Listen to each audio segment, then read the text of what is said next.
दोस्तों, आज दुनिया की पॉपुलेशन 8 बिलियन यानी कि 800 करोड़ के पार पहुंच चुकी है। दुनिया के कई बड़े शहर ट्रैफिक जैसी बड़ी समस्या से जूझ रहे हैं। कार्स हमें वर्टिकलिटी नहीं देती है। हमारे शहर कंजेस्टेड हैं और इंफ्रास्ट्रक्चर के एक्सपैंड के लिए जगह बची नहीं है। तो आज की वीडियो इसी पर है। आज की वीडियो बहुत इंटरेस्टिंग होने वाली है क्योंकि आज हम बातें करेंगे अर्बन एयर मोबिलिटी के बारे में। कैसे अर्बन एयर मोबिलिटी इस ट्रैफिक जैसे बड़ी समस्या को रिजॉल्व करेगी और कैसे ये हमारे फ्यूचर को, ट्रांसपोर्टेशन सिस्टम के फ्यूचर को एक न्यू डायमेंशन देगी। हम ये भी देखेंगे कि दुनिया के बड़े इन्वेस्टर्स, बड़ी कंपनियां और इंजीनियर्स इस अपॉर्चुनिटी को कैसे देख रहे हैं। तो चलिए वीडियो को शुरू करते हैं।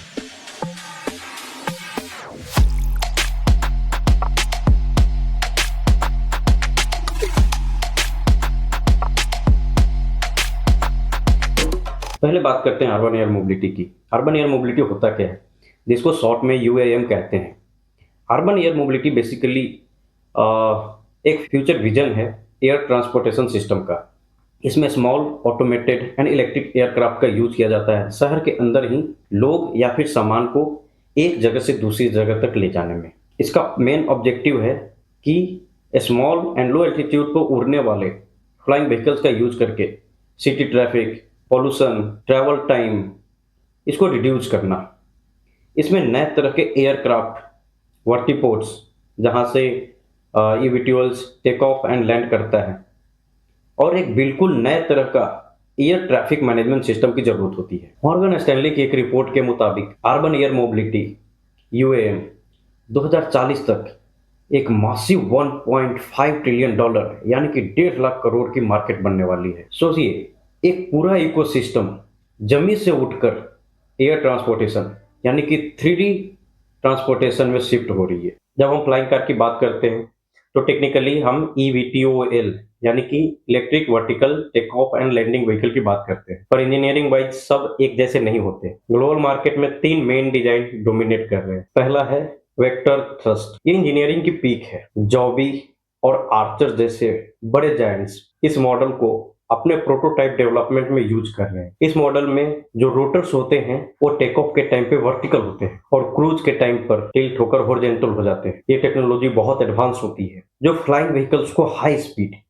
मोर देन 320 किलोमीटर पर आवर्स की स्पीड देती है। लेकिन इसके कुछ डिमेरिट्स भी हैं। ये मैकेनिकली कॉम्प्लेक्स होते हैं और सर्टिफिकेशन के टाइम पर जब टिल्ट मैकेनिज्म की टेस्टिंग होती है तब इंजीनियर्स के लिए ये टेस्टिंग एक बहुत बड़ा चैलेंज बन सकता है। सेकेंड है लिफ्ट प्लस क्रूज सिस्टम। इसमें डेडिकेटेड रोटर्स होते हैं लिफ्ट के लिए और एक अलग प्रोपेलर होता है फॉरवर्ड फ्लाइट के लिए। इस मॉडल का यूज सरला एविएशन ने अपने प्रोटोटाइप 0 में और ईव एयर मोबिलिटी ने अपने प्रोटोटाइप रेव में यूज किया है। ये मॉडल रिलायबल है क्योंकि इनके पार्ट्स कम होते हैं, मेंटेनेंस कम होगा, जो कि एक इंडिया जैसे मार्केट्स के लिए परफेक्ट है। और तीसरा है विंगलेस मल्टीकॉप्टर्स, जो कि बिल्कुल आपके ड्रोन की तरह होता है। वोलोकॉप्टर अगर आपने नाम सुना है, तो इस कंपनी ने इस मॉडल का यूज अपने प्रोटोटाइप वोलोसिटी एंड 2x में इस्तेमाल किया है। इनकी रेंज कम होती है जो कि एक शॉर्ट सिटी डिस्टेंस को कवर करने के लिए परफेक्ट है। बिल्कुल सिंपल, क्वाइट एंड सेफ।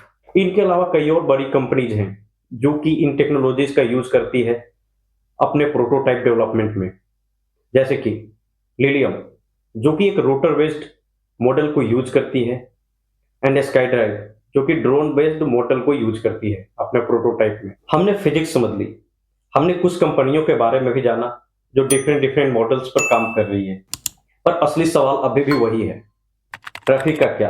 अभी भी हमारे शहर 2D हैं, यानी रास्ते पर हमारी गाड़ियां और हम आगे या पीछे जा सकते हैं।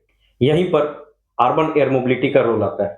अर्बन एयर मोबिलिटी हमें एक 3D डायमेंशन प्रोवाइड करती है। हम जमीन की पाबंदियों को तोड़कर एक नए डायमेंशंस में मूव करने लगते हैं। इलेक्ट्रिक वीटीओएल्स यानी कि फ्लाइंग व्हीकल्स में हम डायरेक्ट टू डेस्टिनेशन अप्रोच को फॉलो करते हैं, यानी कि ट्रैफिक सिग्नल्स, फ्लाईओवर्स और रोड ब्लॉक्स का कोई चक्कर नहीं। और यही है अर्बन एयर मोबिलिटी यानी कि यूएएम की असली ताकत। चलिए एक प्रैक्टिकल कंपैरिजन से समझते हैं। मान लीजिए आपको 30 किलोमीटर दूर जाना है। अगर आप कार से जाएंगे पीक आवर्स में तो 90 मिनट्स भूल जाइए। ये सिर्फ टाइम नहीं, आपका फ्यूल और आपका मेंटल पीस दोनों कंज्यूम करता है। मेट्रो फास्ट है, लेकिन मेट्रो स्टेशन तक पहुंचना और फिर वहां से डेस्टिनेशन तक पहुंचना आपके 50 मिनट्स निकल जाते हैं। अब देखिए शून्य ईवीटी ओएल का मैजिक, ये 200 किलोमीटर पर आवर की स्पीड से उड़ता है, जीरो ट्रैफिक और डायरेक्ट पाथ। ये उसी 30 किलोमीटर के डिस्टेंस को 10 से 12 मिनट में तय करती है। आप 90 मिनट्स कार से जहां लगाते थे, वहीं ये आपके समय को बचाती है और सेम डिस्टेंस 10 से 12 मिनट में कवर करती है। तो दोस्तों, ये 8 टाइम फास्टर है कार से। और सारी फ्लाइंग कंपनियां वर्टीपोर्ट्स एंड ये फ्लाइंग एल्गोरिदम को इस ढंग से डिजाइन कर रही है कि आपका वेट टाइम उबर के भी वेट टाइम से कम लगेगा। यह है अर्बन एयर मोबिलिटी का फ्यूचर, जहां पे आप टाइम को वेस्ट नहीं बल्कि इन्वेस्ट करते हो। हमने ये तो समझ ली कि कैसे अर्बन एयर मोबिलिटी ट्रैफिक के एक बड़ी समस्या को रिजॉल्व करेगी। अब आते हैं रेवेन्यू एंड इन्वेस्टेबिलिटी पे। जब आप नेस्डेक पे ईवीटीओएल कंपनीज के लिस्टेड स्टॉक्स को देखेंगे तो आपको बहुत ज्यादा वोलेटिलिटी मिलती है। जॉबी और आर्चर जैसी कंपनियां बिलियंस में ट्रेड कर रहे हैं, वो भी बिना किसी कमर्शियल फ्लाई किए हुए। लेकिन आखिर क्यों और कैसे? क्योंकि उनके पीछे टोयोटा, बोइंग्स और एटलिंटिस जैसे बड़ी कंपनियां खड़े हैं, जो कि फ्यूचर ऑफ मोबिलिटी को ग्रैब करना चाहते हैं, इस अपॉर्चुनिटी को जाने देना नहीं चाहते हैं और मार्केट को लीड करना चाहते हैं। इसके अलावा कुछ और बड़े एविएशन जायंट्स हैं, जैसे कि एयरबस, हुंडई। ये सारी कंपनियां अपने विंग्स तैयार कर रही है।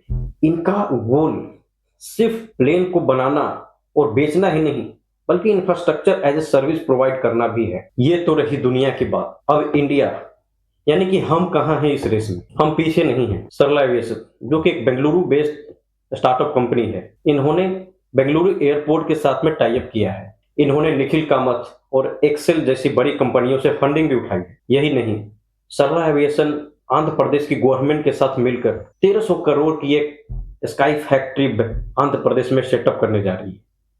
यह एनुअली 1000 फ्लाइंग टैक्सीज को मैन्युफैक्चर करेगी। और दूसरी है ई प्लेन कंपनी, जो कि इंडियन स्टार्टअप है। इस ई प्लेन कंपनी ने वर्ल्ड का मोस्ट कॉम्पैक्ट ईवीटीओएल डिजाइन किया है। और ई प्लेन कंपनी इंडिया की पहली प्राइवेट कंपनी है जिसके मॉडल E200X को डीजीसीए से electric aircraft type certification application acceptance मिला है। इसके अलावा कई और इंडियन कंपनीज हैं जो अभी ईवीटीओएल्स यानी कि फ्लाइंग व्हीकल्स के ऊपर काम कर रही है, जैसे कि Vinita arrow mobility, blues arrow और लीप एरोनॉटिक्स।